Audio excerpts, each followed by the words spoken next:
Hey everyone, thanks for joining me today. I'm out on the Delta and it is, I believe it's October 22nd, and we are having some minor storm fronts move in. It's a warm storm front that's in here today. The water is about 61 degrees, and what I'm going to be doing today is I'm going to be working with chatterbaits and jerkbaits.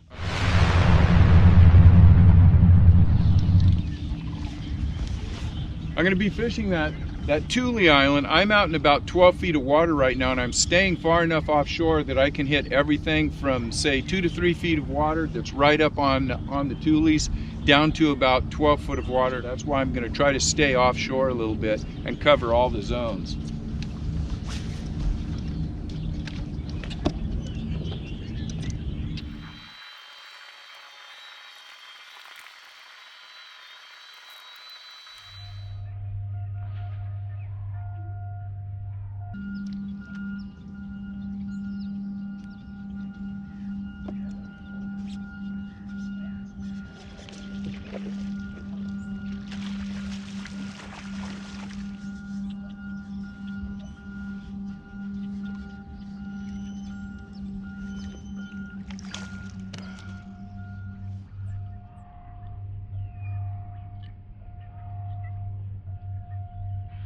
Okay, I just picked up a nice fish on this flamethrower jackhammer, but I caught it in a little trough that I know was there, and I don't think the fish are on a bite in here. It's high tide, absolutely dead tide, and I think the fish that I just caught on the flamethrower was a coincidental fish.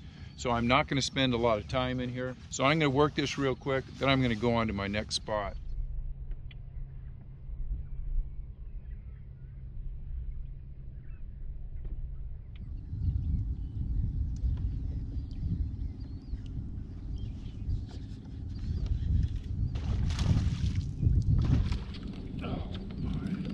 Whoa!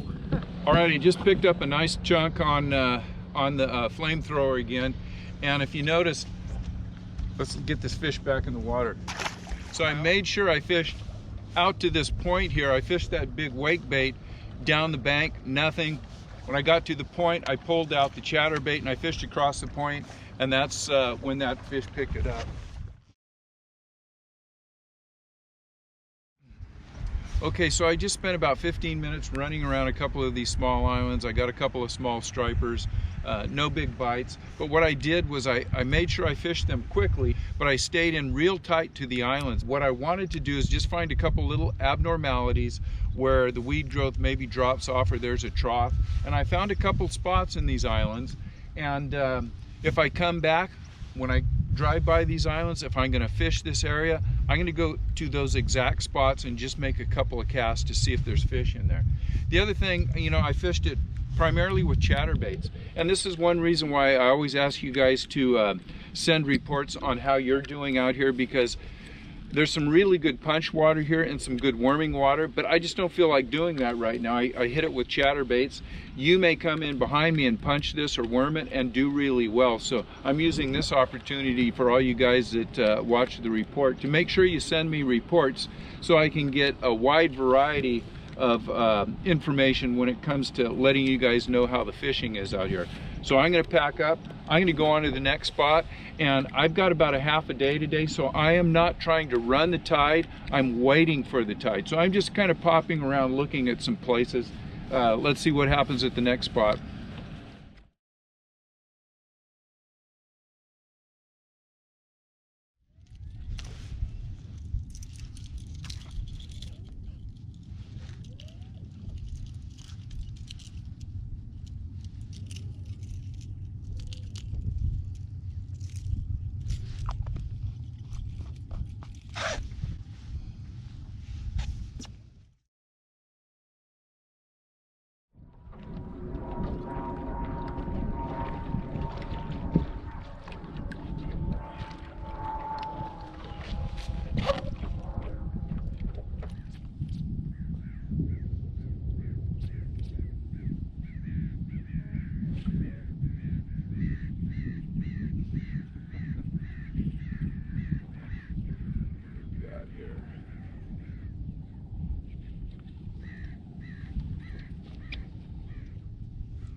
an incidental striper on the Megabass Vision 110 or 110 Plus. Thanks for staying with me today. I'm fishing in between showers, and I'd like to just take a few minutes to talk about what I like to do out here when I'm fishing flats and flooded islands, water that is hopefully, let's just say 6 to 10 or 12 feet deep. And I run a simple 4-rod rotation, and I'll give you my philosophy on why I like to run the 4-rod rotation and how I run it, and some baits that if you're not familiar with, you may want to try. So what I do is I put 4 rods on deck. Today I'll be fishing 2 jerk baits. One of them is a stunna, which is a bait that covers from about 5 feet to 10 feet, and the other bait that I'll be using is a jerk bait, and it's like a Vision 110, and that's going to take me from, say, 2 to 5 feet. So I'm really looking to cover the entire water column. Whatever I'm throwing out here, I want 4 different baits that are going to cover different areas of water column.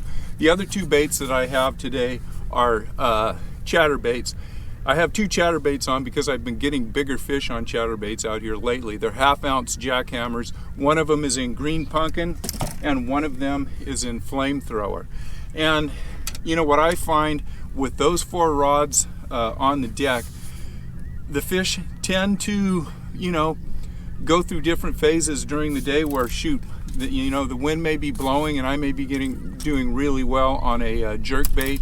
Then it may calm down. I may have to go a little deeper and fish a chatterbait through the weeds to get fish, but I rotate all of those baits in a 360-degree radius around the boat. Now, if you're not sold on jerk baits and chatterbaits, which I would always recommend this time of year, keeping one on, at least one jerk bait, one chatterbait on, but you can replace those other baits with either an underspin Kitech style bait, either 3.8 or 4.8, a square bill crankbait.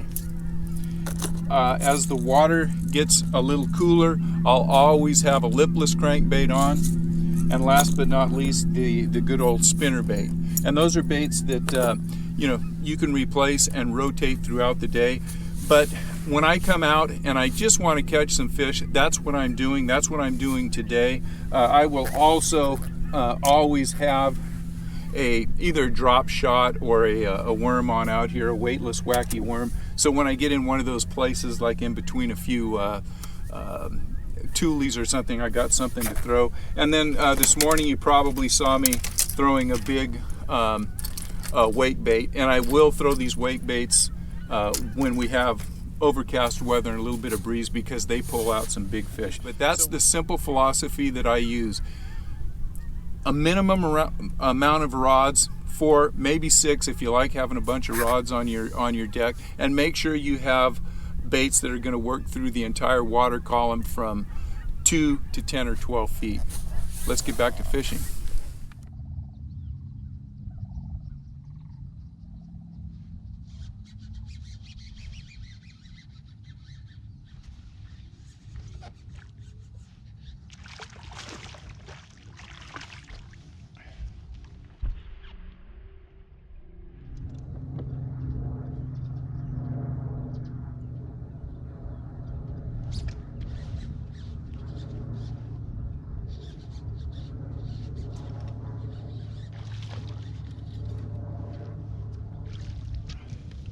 Boy, isn't that a pretty fish?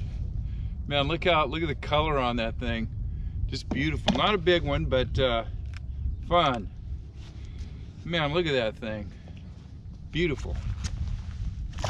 I guess I was having so much fun out there today, I forgot to do an exit. So I'll do a quick exit just to give you guys a rundown on what happened today.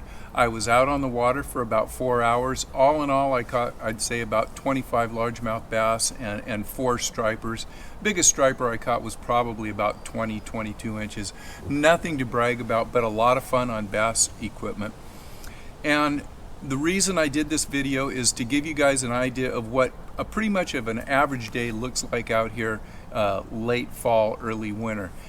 I primarily stuck with chatterbaits and jerkbaits. Caught a few fish on the worm, but 99% of my time out there I was throwing chatterbaits and jerkbaits. You don't have to catch a bunch of great big fish to have a lot of fun, and I think if you go out there and just replicate what I did, Fish the flats.